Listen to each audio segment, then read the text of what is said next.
Earlier, I spoke with Michele Geraci, who is former Undersecretary of State at the Italian Ministry of Economic Development.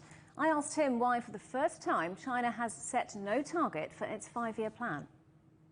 I think in this era of pandemic, it is very difficult to project a long-term growth target. They did stick to 2021, so current year GDP forecast 6%, which for us in Europe would be, of course, a dream.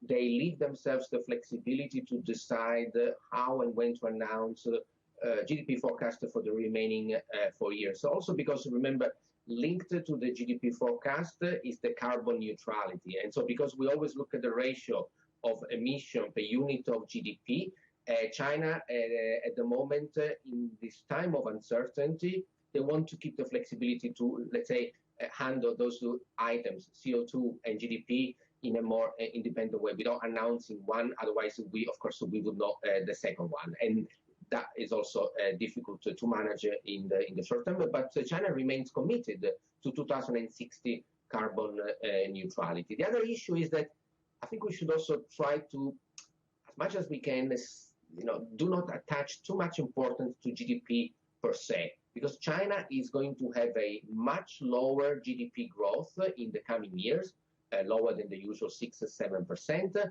but it would be of a better quality.